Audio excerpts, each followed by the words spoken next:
Hello à tous, je suis avec Diane Paris, comment ça va? Ça va au top. Merci de prendre le temps, c'est la première fois qu'on se rencontre. Enfin, on s'est déjà vu, mais que tu acceptes de dire un petit mot au micro de Tennis Légende. On est au Ladies Open de Lausanne, ou Ladies Lausanne Open. Est-ce que tu peux nous dire déjà en quoi ce tournoi tu le trouves peut-être différent des autres ou pas? Qu'est-ce que tu ressens ici?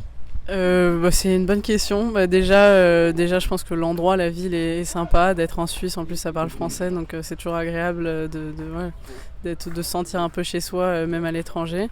Et puis, non, mais c'est plutôt un beau club. En plus, il fait beau, on a la chance avec le temps, donc après, à voir comment se déroule la semaine. C'est la première fois que tu viens ici? C'est la première fois, ouais. Et est-ce que tu es allé au lac Léman, te promener un peu, te baigner ou même pas? Rien du tout. En plus, notre hôtel, il est plutôt dans la forêt, dans les hauteurs, donc c'est vrai que j'ai pas encore eu l'occasion. J'espère pouvoir, en tout cas, au moins des dîner le soir ou aller visiter un petit peu avant de partir, mais en tout cas, je sais qu'il est magnifique. Ouais. Vous êtes à l'hôtel de l'école hôtelière, hein, c'est bien ça? Ouais. C'est un peu rudimentaire, je crois, non? C'est particulier. C'est vrai que quand on passe de Wim à ça, c'est vrai que ça fait tout de suite on revient un peu à la réalité. Mais ouais, c'est différent. Déjà on est dans des chambres d'étudiants et puis c'est vrai qu'il n'y a pas vraiment de resto le soir pour manger, donc voilà, on fait un peu avec les moyens du bord, mais ça change, c'est Ils bien. t'ont filé un ventilo ou pas? Même pas. J'ai demandé à la réception dès qu'ils en ont d'autres de m'en passer un, mais il y en avait que 8 apparemment pour toutes les joueuses, donc Pas trop dur pour dormir et tout, quoi? si, et en plus surtout qu'il n'y a pas de volet, donc à 6h du matin, grande lumière du jour et on est réveillé, Ah ouais. donc faut faire avec ça aussi, parce que c'est vrai que quand on peut faire la grasse mat et qu'on se fait réveiller par la lumière du jour, c'est un peu frustrant. Ah ouais, à la dure. Retour comme à la belle époque. Alors Diane, on va parler un peu tennis. Maintenant que voilà. J'ai fait un épisode avec ton prépa physique Paul Quétin, que j'ai revu à Strasbourg, qui me parlait de ton revers à une main. Et dernièrement, tu viens quand même de faire péter un bon résultat à Roland. À Wim, t'as bien enchaîné. D'où c'est sorti tout ça? Est-ce que tu sais un peu? Je pense que forcément avec le travail que je fais au quotidien, c'est vrai que une saison c'est long et on a forcément des hauts et des bas, donc contente en tout cas d'avoir pu bien jouer sur ces deux grands chelems là. C'est toujours important pour moi, et puis en plus de pouvoir battre des bonnes joueuses, c'est sûr que c'est encourageant pour la suite et ça donne envie d'aller encore plus loin, quoi. Et donc ouais, je pense que ça donne un peu de confiance aussi pour la suite, mais ouais, il y a des moments dans l'année où on joue un peu mieux que d'autres où on joue un peu moins bien. Faut dealer un peu avec ça, et puis en tout cas, faut essayer de jouer le mieux possible le plus souvent, en tout cas d'être assez constante tout au long de l'année. Il y a un truc qui rentre en jeu aussi, c'est le fait comme tu dis, de dealer avec parfois les conditions qui sont pas bonnes ou le niveau de jeu qui est pas bon. Il y a ce livre de Brad Gilbert, Winning Ugly. Est-ce que tu sens que tu arrives de plus en plus à gagner en jouant mal? J'essaie de progresser là-dessus, parce que c'est vrai que c'était vraiment pas un de mes points forts. C'est vrai que je suis beaucoup axée sur les sensations et ce que je ressens moi dans ma raquette, et ouais, les sensations du jour. Donc c'est vrai que c'est rarement tout va bien dans le meilleur des mondes. Donc c'est vrai que ouais, j'apprends à faire avec ça, j'apprends à essayer de gagner en jouant mal, et je pense que mon niveau moyen-bas, il a forcément augmenté par rapport à il y a quelques temps. Donc voilà, c'est vraiment encore un axe de travail important, mais j'essaye en tout cas de faire au mieux ces jours-ci. Top. T'as quel âge là? 19 ans. Voilà. Que tu es jeune, c'est trop cool. T'es combien là cette semaine? J'ai pas regardé, je sais pas, je dois être aux alentours de 60. Je pense que j'ai pas trop dû bouger, peut-être 77, je sais Ok. pas trop. Ouais. La seule personne du top 100 qui ne regarde pas. Alors pour tout dire, je n'ai jamais regardé, donc Bon non. Je l'apprends par un tel, par mon coach, par mes parents ou par les réseaux ou autres, mais Comment ça se fait que t'es détaché comme ça? j'ai jamais prêté beaucoup d'attention à ça. Je connais même pas tous les points qu'on gagne en tournoi, même les points que j'ai à défendre telle ou telle semaine. Honnêtement, je regarde pas du tout ça. Je préfère vraiment concentrer sur moi et ce que je fais sur le court et pendant le tournoi que je joue, plutôt que de me concentrer sur tout ce qu'il y a autour et ce qui pourrait peut-être me tendre si j'y prête attention, je pense. C'est un moyen conscient de t'enlever de la pression ou tu fais ça de manière naturelle Honnêtement, je pense inconscient, et puis je me rends compte que je vis très bien comme ça, donc je vais pas changer maintenant en tout cas. Ok. Ton revers à une main, on en parle avant de ton premier tour de demain, mais quelles ont été tes inspirations et quel est le moment où tu préfères le frapper? j'ai peut-être une petite idée, mais c'est tellement beau. Déjà, merci de nous régaler avec. Quand je regarde, tu vois, j'ai regardé un peu en streaming à Wimbledon et quand tu le lâches, mais quel kiff. Déjà, tes inspirations, c'était lesquelles? Bah, Tu vas nous dire Stan Wawrinka. Non, il est pas aussi puissant le mien.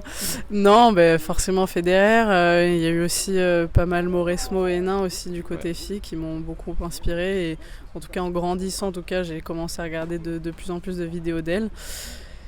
Et après, forcément, le moment le ultime où on prend vraiment énormément de plaisir, je pense que c'est quand on est posé en appui et qu'il part fort long de ligne. Je pense que coup gagnant, c'est vrai que je pense que c'est le coup, à mon avis, où je prends le plus de plaisir quand il est bien lâché, il part bien et coup gagnant à la fin, ou en tout cas que je gagne le point, quoi. Oh, le bonheur. T'as toujours joué à une main? Non, j'ai changé vers peut-être 12 ans, ouais, je pense 12-13 ans. Oh, hyper courageux, parce que t'as dû accepter quoi, de repartir un peu de zéro. Ouais, bah après, en fait, j'ai toujours aimé en faire. Enfin, moi, je pense que j'avais ça un peu en moi, l'entraînement et tout pour rigoler. J'aimais bien en lâcher de temps en temps. Et un été, il y a ma coach à l'époque qui m'avait dit d'essayer de faire à une main les tournois que j'allais faire cet été-là. Et j'y suis allée plein fer. Et après, ça n'a pas été facile, mais en tout cas, je prenais énormément de plaisir à le faire. Donc pour moi, c'était hors de question de repasser à deux mains, quoi. Incroyable. Ouais, toi, mentalement, t'as des facultés qui sortent du commun des mortels. T'as un prépa ou une préparatrice mentale? Non, pas vraiment. Bon, j'ai déjà vu quelques personnes, mais j'ai pas fait de travail très concret, en tout cas pour l'instant. Ok. Donc demain, tu joues la tête de série 1, je crois? 2. Belinda Bencic. Est-ce que clairement, on va pas tourner autour du pot. Est-ce que tu flippes? Enfin, comment t'es vis-à-vis de cette affiche? Non, je flippe pas. Moi, forcément, je n'ai pas le meilleur des tirages. Enfin, en tout cas, le tour le plus simple à jouer. Mais je pense que dans tous les cas, les filles comme ça qui jouent très bien, je pense que c'est justement sur les premiers tours qu'on peut faire quelque chose. Ouais. Donc, non, je vais y aller confiante, en tout cas en essayant de tout donner, de mettre en place mon jeu, d'essayer de trouver mes sensations. Et puis, on verra bien ce que ça va donner. Mais en tout cas, je flippe pas. J'aime bien en général jouer des bonnes choses. Donc, okay. J'avais une autre question, c'est quand on se balade dans les allées comme ça, moi je suis assez impressionné de la cadence, de la vitesse de jeu, de la qualité de frappe. Et on a toujours l'impression quand on regarde les cours à côté de se dire putain mais ça joue grave. Et est-ce que tu ressens une pression particulière ou du fait que c'est ton métier, t'es habitué et tu te prends pas la tête plus que ça de te dire toutes les nanas j'ai l'impression que ça joue grave quoi.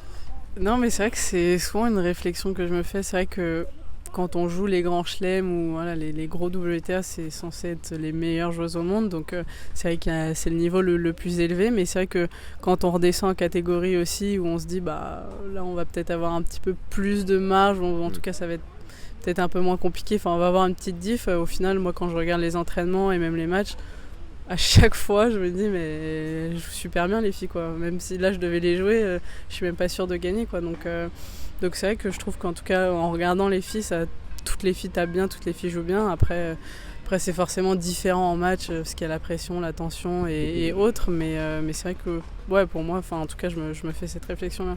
D'accord.